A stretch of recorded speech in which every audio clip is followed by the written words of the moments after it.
नमस्कार फ्रेंड्स।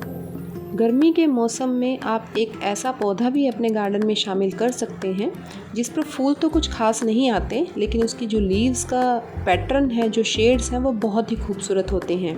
और इस पौधे का नाम है कोलियस।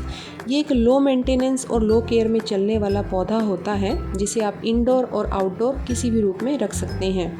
अगर आपने इस पौधे को किसी कंटेनर में लगाकर आउटडोर रखा हुआ है तो आप इसे दिन में 2 बार पानी ज़रूर दीजिए, और अगर इंडोर रखा है तो फिर आप इसे पानी तब दीजिए जब आप देखें कि ऊपर की जो एक लेयर है वो सूख चुकी है, तो आप इसे पानी दीजिए। 41 से ज़्यादा वैरायटीज़ में ये पौधा देखने को मिलता है, और हर वैरायटी में जो पत्तियां हैं उनके पैटर्न और शेड्स जो हैं वो बिल्कुल डिफरेंट होते हैं, और इसीलिए इसे सभी अपने गार्डन में शामिल करना पसंद करते हैं, क्योंकि जहाँ पर इतनी खूबसूरत रंग बिरंगी पत्तियां देखने को मिलती हैं तो फूलों की भी कमी महसूस नहीं होती। और आप देखिए कि इसकी पत्तियां कितनी बड़ी बड़ी हैं, और देखने से ही पता चल रहा है कि प्लांट कितना हेल्दी है। ये प्लांट एक ऐसा प्लांट है जिसे मॉइस्ट रहना पसंद है। इसकी मिट्टी में पानी जो है वो मतलब ज़्यादा सोगी भी ना हो और ड्रेन आउट हो जाए पानी, लेकिन मॉइस्चर भी इसमें रहना ज़रूरी है, क्योंकि ये प्लांट ड्राइनेस को भी टॉलरेट नहीं कर पाता। तो इसलिए जब आप इसकी मिट्टी बनाएं तो वो मिट्टी ऐसी होनी चाहिए जो लूज़ हो, मीडियम लूज़ रखें उसका, और न्यूट्रिशन से रिच हो।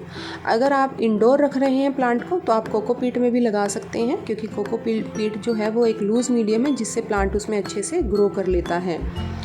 ये प्लांट जो है आप इसको प्रूनिंग से और पिंचिंग से इसकी शेप को मेंटेन कर सकते हैं, क्योंकि जितना आप इसको प्रून करते हैं, जितना आप इसको पिंचिंग करके ट्रिमिंग करते हैं इसकी, तो इसकी एक बहुत ही अच्छी शेप निकल कर आती है, क्योंकि प्लांट बहुत बुशी हो जाता है।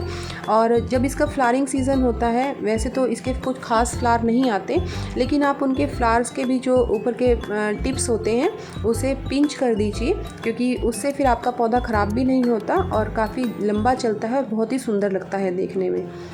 ये मेरा एक पॉट था जिसमें ऊपर ये प्लांट लगा हुआ है कोलियस का, और इसी की 2 ब्रांचेस टूट कर गिर गई थी, तो मैंने नीचे की सिर्फ 2 या 3 लीव्स निकाल कर और उनको इसी प्लांट में लगा दिया था।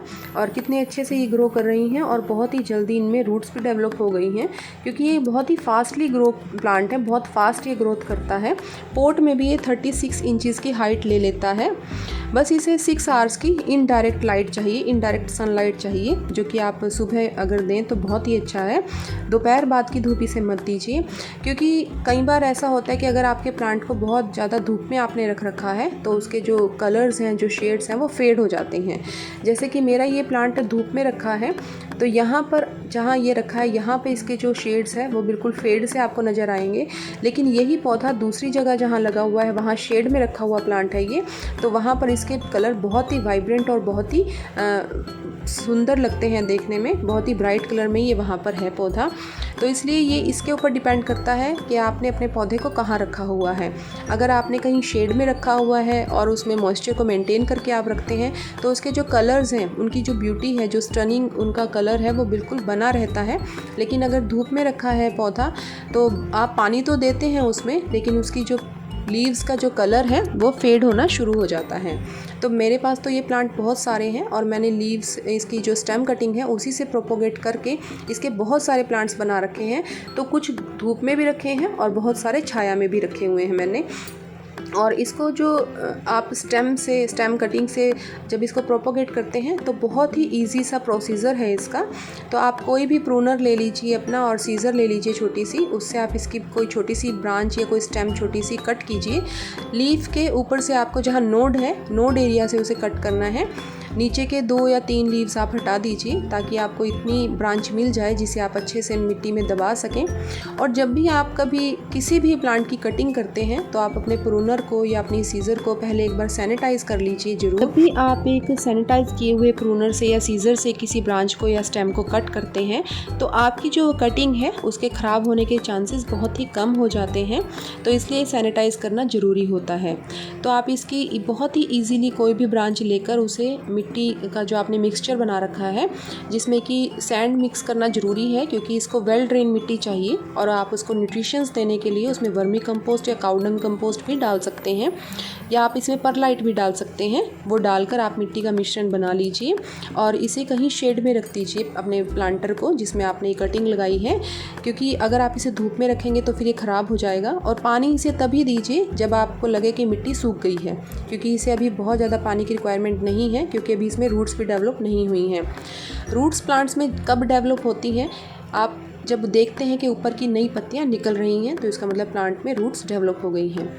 ये मैं प्लांट पिछले साल लेके आई थी और तभी से ये मेरे साथ बने हुए हैं सभी के सभी प्लांट। और अब देखिए इनकी जो ग्रोथ है और इनकी जो लीव्स का जो कलर है वो कितना खूबसूरत लगता है। और ये मैंने एक ही प्लांट से, मैं इनकी 4 या 5 वैरायटी लेके आई थी एक एक प्लांट की, और मैंने इनके ढेरों प्लांट बनाए हैं और बहुत सारे मैंने अपने फ्रेंड्स को दिए भी हैं, क्योंकि ये बहुत ही ईजीली प्रोपोगेट हो जाता है। और जब भी आप इसकी स्टेम कटिंग करते हैं तो जहाँ से इसकी एक ब्रांच कट होती है वहीं से इसकी 2 नई ब्रांचेस निकलती हैं, जिससे कि प्लांट बहुत बुशी हो जाता है। और इस प्लांट को जो इसकी खूबसूरती है उसको मेंटेन रखने के लिए इसको बुशी करना ज़रूरी है, क्योंकि आप जितना इसकी प्रूनिंग करेंगे, इसकी पंचिंग करेंगे, उतना ही ये बुशी होगा और उतना ही अपने साइज़ को मेंटेन रखेगा। जब भी इसके ऊपर एक छोटा सा फ्लावर जैसा निकलता है तो आप उस टिप को भी तोड़ दीजिए, इससे आपका प्लांट फिर ख़राब नहीं होता बल्कि और ज़्यादा चलता है। आप इस प्लांट को बीज से भी ग्रो कर सकते हैं। बीज से ग्रो होने में इसे 21 डेज़ का टाइम लगता है। बस इसकी आपने सिर्फ 2 ही तरह से केयर करनी है, ना तो इसे अंडर वाटर रखना है और ना ही इसकी ओवर वाटरिंग करनी है। बहुत ज़्यादा डायरेक्ट इसको सनलाइट नहीं देनी है। मिट्टी इसकी ऐसी बनाएं जिसमें बस मॉइस्चर मेंटेन रहे, बहुत ज़्यादा सोगी ना हो, इसलिए इसको रेगुलर पानी दीजिए ताकि मिट्टी में मॉइस्चर मेंटेन रहे और मिट्टी ऐसी हो जिसमें से पानी जल्दी से ड्रेन आउट भी हो जाए। मैंने इसके प्रूनिंग से बहुत सारे इसके प्लांट्स बना रखे हैं और एक मैंने इसमें कॉफ़ी मग में भी लगा रखा है। और ये देखिए इसकी भी हाइट कितनी बड़ी हो गई है, क्योंकि ये प्लांट बहुत अच्छे से ग्रो करता है, इसकी हाइट बढ़ती जाती है। अगर आप इसकी पिंचिंग करते रहेंगे, प्रूनिंग करते रहेंगे तो इसका साइज़ और इसकी जो शेप है वो मेंटेन रहेगी। तो देखने में बहुत ही खूबसूरत ये पौधा है। आप अपने गार्डन में लाइए, इसे लगा सकते हैं, क्योंकि बहुत ही ईजी है ये प्लांट लगाना, अपने गार्डन में रखना। तो अगर आपको ये इन्फॉर्मेशन अच्छी लगी है तो प्लीज़ इस वीडियो को लाइक कीजिए, शेयर कीजिए और चैनल को सब्सक्राइब ज़रूर कीजिए। और जो बेल आइकन है उसे भी दबाइए ताकि आपको नए जो वीडियोज़ मेरे आते हैं उनका नोटिफिकेशन मिलता रहे। Thank you so much.